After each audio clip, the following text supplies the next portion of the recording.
বিশ্বাস করুন এই বাটা দিয়ে পুরো ভাত কিন্তু একদম খাওয়া হয়ে গিয়েছে। বাড়ির সবাই কিন্তু খুব পছন্দ করেছে, তাই ভাবলাম তোমাদের সাথে শেয়ার করি। সাথে একটা শুকনো লঙ্কা নিয়েছে, খেতে কিন্তু দুর্দান্ত হয়েছে। আমি গ্যারান্টি দিয়ে বলতে পারি এটা একদিন খেলে কিন্তু বারবার বলবে। তাহলে কীভাবে করলাম চলো দেখে নেওয়া যাক। এইভাবে রান্না করলে নিমিষের মধ্যে কিন্তু সব ভাত খাওয়া হয়ে যাবে। আমার দেখো একবার খাওয়া হয়েছে, আবারও আমি বাটাটা নিয়েছি, কারণ বাটাটা দিয়ে ভাতটা খেতে কিন্তু এতটাই ভালো লাগছে। নমস্কার বন্ধুরা, পিয়ালি লাইফস্টাইল উইথ ভিলেজ ফুডে সকলকে স্বাগত জানাচ্ছি। প্রতিদিনের মতো তোমাদের সাথে আজকে নতুন একটা রান্না নিয়ে চলে আসো। দেখে কিন্তু একদম লোভ লেগে গেল। তা এই জায়গা থেকে কিছু লাউ পাতা আমি নিয়ে নেবো। দেখো লাউ পাতাগুলো একদম কচি, এরকম কচি কচি পাতা দিয়ে রান্না করবে, তোমরা বিশ্বাস করবে না। একবার যে খাবে সে কিন্তু বারবার বলবে। চলো আগে এরকম কচি কচি লাউ পাতাগুলো নিয়ে নিই।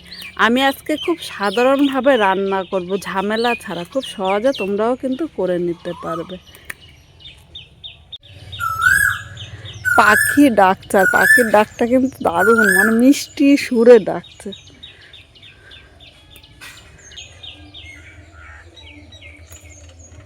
বন্ধুরা এখানটা অনেকগুলো লাউ পাতা তুলে এনেছে। দেখো লাউ পাতাগুলো একদম কচি, আর একবার এইভাবে রান্না করে দেখতে হবে, খেতে কিন্তু দুর্দান্ত লাগবে।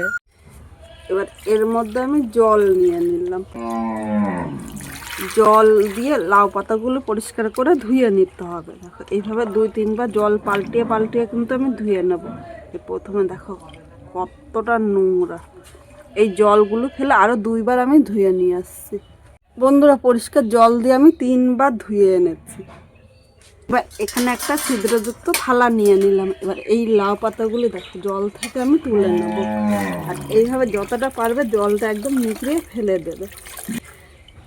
এবার লাউ পাতাগুলো এক সাইডে নিয়ে নিলাম। এখানে লাউ পাতাগুলো একটু কেটে নেব। দেখো খুব একদম যে মিহি কাটতে হবে তা কিন্তু না, একটু মাঝারি সাইজে, খুব বেশি মোটা বা খুব বেশি নরম না, এইভাবে কেটে নেব। আর একদম কচি লাউ পাতা কিন্তু তাড়াতাড়ি গলে যাবে।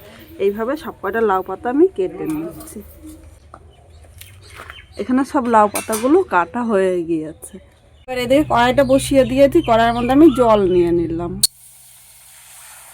বেশি জল লাগবে না, এখানে দেখো আমি 1 কাপের মতো জল নিয়েছি। এবার এই জলের মধ্যে কেটে রাখা লাউ পাতাগুলো নিয়ে নিলাম। এর মধ্যে 7 থেকে 8 কোয়া আমি রসুন দিয়ে দিলাম। 6টা কাঁচা লঙ্কা নিয়েছি, তোমরা ঝাল যেরকম খাবে সেই হিসাবেই লঙ্কাটা নিয়ে নেবে। একটু লবণ দিয়ে দিলাম।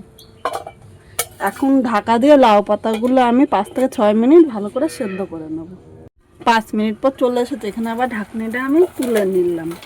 এখানে দেখো লাউ পাতাগুলো কিন্তু সেদ্ধ হয়ে গিয়েছে। এবার আমি লাউ পাতাগুলো নামিয়ে নেব।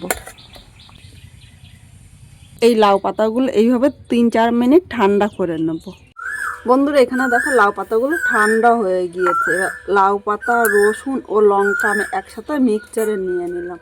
যেহেতু এর মধ্যে জল রয়েছে তাই আলাদা করে কিন্তু আমি জল দেব না। এবার মিক্সচারের মধ্যে একদম মিহি বেটে নিয়ে আসছি। বন্ধুরা এখানে দেখো একদম মিহি করে পাতাটা বেটে নিয়ে এসেছি।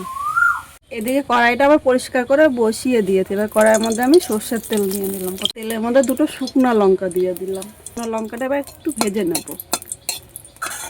এবার লঙ্কাটা আমি তুলে নিলাম। এবার এই তেলের মধ্যে আমি কালো জিরে সম্বাদ দিলাম।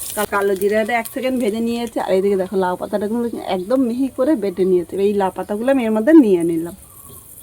এবার লাউ পাতাটা সব কিছুর সাথে নেড়ে চেড়ে মিশিয়ে নেব। এখন 1 থেকে 2 মিনিট মিডিয়াম টু হাই আগুনে জাল দেবো, কারণ লাউ পাতার মধ্যে যে জল ভাবটা আছে সেই জল ভাবটা কিন্তু টানিয়ে নিতে হবে। স্বাদ অনুযায়ী এখানে আমি বড় চামচের 1/2 চামচ লবণ নিয়েছি। 1/2 চামচেরও কম এখানে আমি হলুদ নিয়ে নিলাম। ইচ্ছে করলে তোমরা কিন্তু এই হলুদটা স্কিপ করতে পারো। খুব বেশি হলুদ দেবো না, কারণ এই পাতার কালারটা ঠিক রেখে কিন্তু আমি রান্না করবো, একদম সবুজই থাক। খুব বেশি হলুদ দিলে কিন্তু পাতার কালারটা একটু চেঞ্জ হয়ে যেতে পারে। এবার সব কিছু নেড়ে চেড়ে মিশিয়ে নিয়েছি। এখানে দেখো 2 মিনিট কিন্তু মিডিয়াম টু হাই আগুনে জাল দিয়ে নিয়েছি। এবার মিডিয়াম আগুনে জাল দিতে হবে, কারণ এর থেকে জোরে আগুন দিলে কিন্তু নিচে দিয়ে পোড়া লেগে যাবে, আর পোড়া লেগে গেলে খেতে কিন্তু একদম ভালো লাগবে না। এইভাবে তোমরা একবার করে দেখতে পারো, খেতে কিন্তু দুর্দান্ত লাগবে। এখানে আমার দেখো লাউ পাতা বাটাটা হয়ে গিয়েছে, আর একদম টেনে গিয়েছে, কড়াইয়ের থেকেও কিন্তু ছেড়ে দিচ্ছে। এবার আমি নামিয়ে নিলাম। আজকে খুব সাধারণভাবে এই লাউ পাতাটা করেছি, তোমাদের কীরকম লাগলো কমেন্ট করে জানাতে কিন্তু ভুলো না। এই লাউ পাতা বাটা দিয়ে আমার আজকে পুরো ভাত খাওয়া হয়ে যাবে। আর এইভাবে একবার করে দিলে খুব সহজে তোমরাও কিন্তু করে নিতে পারবে। দেখো বাটাবাটির ঝামেলা ছাড়া খুব অল্প সময়ে আমি করে নিয়েছি। এখানে কিন্তু আমার পুরো ভাতটাই খাওয়া হয়ে গিয়েছে। তাহলে তোমাদের কীরকম লাগলো কমেন্ট করে জানাতে কিন্তু ভুলো না।